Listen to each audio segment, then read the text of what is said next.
Our next guest, known as the architect of the global wealth tax movement, joining us right now, Paris School of Economics professor Gabriel Zucman. He is a UC Berkeley summer research professor, founder, director of the International Tax Observatory. His new book is out today. We Need to Tax Billionaires. Good morning to you. It is the hot topic in your state, in California, but also around the country. And I'm going to start with this. The biggest question I have is just the philosophical need/question. Let's assume you need to raise more revenue. At the same time, I imagine you may think we need to cut services, but maybe you don't. I don't know. About taxing unrealized gains. And I think that is sort of a philosophical breaking point for a lot of people, because people say, well, and I get the real estate story in terms of, but when I say real estate, people tax real estate, whether it's realized or unrealized. But make the case on the taxing unrealized gains, just on a philosophical basis. I mean, this is not about taxing unrealized capital gains. This is about creating a new principle, which is the principle that extreme wealth should come with unavoidable duties towards society. So the idea is that there has to be a minimum amount of tax that you must pay each year if you're extremely wealthy.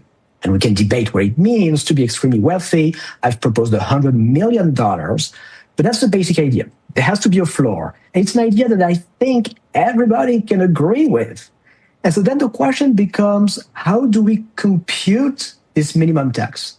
If it's expressed as a fraction of taxable income, as defined currently by the tax law, it doesn't work, because the main problem is that the billionaires easily find ways to report no or very little taxable income.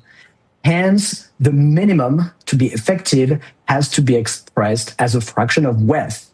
And so that's the proposal I make in the book, to create an annual minimum tax for the super rich equal to 2% of their wealth. But this goes back to effectively deciding you're prepared and willing and want to tax unrealized gains. And the question I'm coming back to is sort of the philosophical decision to tax something that somebody technically doesn't have. And that, I think, is just sort of a breaking point for some people. I've always wondered why we don't do lots of other things in the tax scheme. Prevent people from taking loans. You talk about loopholes, taking loans against their assets so that they don't have to pay taxes. That's something I think seems like low-hanging fruit. We could talk about carried interest. That seems like low-hanging fruit. Stepped-up basis at death seems like low-hanging fruit. You can even have a broader conversation about capital gains taxes at a certain level, whether that should actually look a lot more like income taxes for the super wealthy. But I think there's a lot of people who sort of start and stop the conversation around unrealized gains, even when they don't understand what unrealized gains are. I mean, by all means, let's do all the things that you just mentioned. Closing loopholes, the step up in basis at death, and all of that. It's necessary, but it's not sufficient. It's not sufficient because it wouldn't address the core issue, which has been highlighted by recent research all over the world, which is that past a certain level of wealth, it's just very easy to structure your wealth such that this wealth will generate no or little taxable income. That's how you end up in situations where people like Jeff Bezos or Elon Musk in years, they report no taxable income or barely any income, and so they don't pay any income tax. This was revealed a few years ago in the US by the media ProPublica.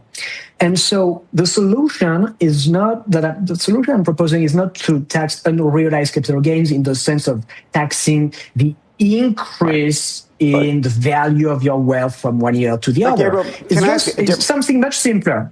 Let me just finish on that. Because when you say unrealized capital gains, then it gives the impression that we are taxing something that's notional, that's virtual, that doesn't exist. But what I'm proposing is to tax wealth. And wealth is very real. Wealth is the value of all your assets, net of your debts, right? And there's already a wealth tax in the US, there's even two wealth taxes. Right. You have property I get all that, taxes for Gabriel. homeowners. Let me ask you one more question. I'm sure Joe wants to get in. So let me just ask you this, though. I don't want to. And again, it is a somewhat of a philosophical question. You said that taxes right now are insufficient on the wealthy. One of the arguments about wealth taxes and just taxes more broadly is even if you decided to confiscate 10 or 20% of the wealth of the 1%, it would have a dent of half a year of the United States budget. And so the question is, ultimately, I think, and is this an issue on fairness on one end, or is it really an issue of how do you actually fix the problems that we have in this country in terms of our overall budget? How do you find a way to raise enough revenue and cut enough expenses so that this $40 trillion debt that we're all looking at can get solved? It's first and foremost an issue of equality before the law. The most conservative interpretation that you can make of that principle when it comes to taxation is that wealthier individuals shouldn't be allowed to pay less tax than less wealthy individuals. But that principle is violated today, and the most effective way to fix that issue is to create an unavoidable minimum tax based on wealth. Now, it turns out that because the wealth of billionaires has skyrocketed over the last decades, with a particularly striking acceleration over the last few years, it turns out that now the government revenue implications from taxing the wealth of billionaires have become large. Many people in those debates are kind of stuck in the 1980s, 1990s, when billionaire wealth was just much smaller relative to GDP, relative to total wealth than it is today. And so they think, okay, maybe some of those guys don't pay their fair share. They're so few in number that, why should we care? It's not going to change anything for the debt, for the government budget. That might have been true back then, but today, that's not true anymore because the 400 wealthiest Americans, now they own in wealth the equivalent of 25% of GDP. The 250 billionaires of California own in wealth the equivalent of 50% of California's GDP. Their total wealth for these 250 billionaires in California is as large as the total AGI, the total taxable income of all 30 million families in California.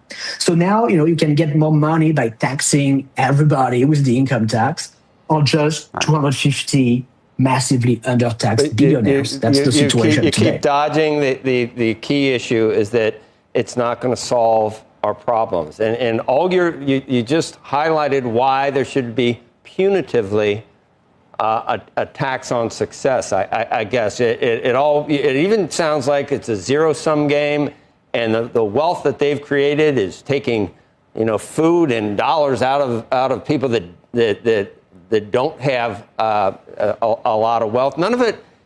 But the key point is, it's de minimis on trying to solve our problems. It just makes you feel better that you're socking it to these people and you have all the numbers there, 10 times this and the entire population of this, they have this money. They've created a lot of wealth and created a lot of shareholder wealth, created a lot of employees, created a lot of taxes. And there's no reason to look at them and just say, we got to get them. And that's exactly what you're doing. I understand how things work in Europe, and especially in terms of income inequality, but I don't know. The key points, you just keep talking over the key points about how nasty these billionaires are because they have so much money. I mean, there's one thing I agree with is when you say that it's not going to fix all the problems. Okay. That I totally agree with you. Then what's the point? I do. So it would fix if it's not punitive. One basic. No. I mean, we're talking about rates. In my book, we need to tax billionaires of 2% per year. So it's not punitive or confiscatory. We're talking in California. We're talking in California with the California Billionaire Tax, Proposition 40, that's going to be on the ballot in November, of a one-time tax of 5%, when the wealth of billionaires just over the last couple of years has increased by like 200%. So We are very far from something that could be qualified as punitive or confiscatory. The problem that it solves is precisely that these billionaires, they don't pay a lot of tax today.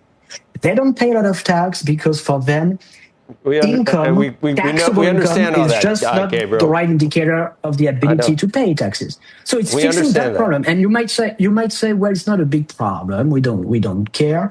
But I do think it's a very big problem because equality before the law is at the core of the rule of law, of what it means to live in a democracy.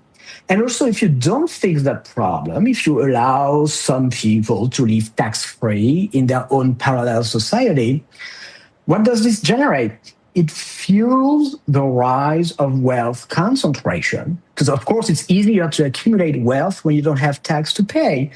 And look, wealth is a good thing. I'm all in favor of encouraging wealth accumulation by the middle class, by the working class. But for the super rich, also, wealth is power. And extreme wealth is an extreme concentration of power. And even if you only care about markets, about market efficiency, I don't think you want to live in a society where a few individuals can have so much power and influence on our society and on markets, where they can buy competitors, where they can influence policymaking, where they can buy newspapers and radio stations and TV channels, where they can buy elections. That's not just the right way to run a society.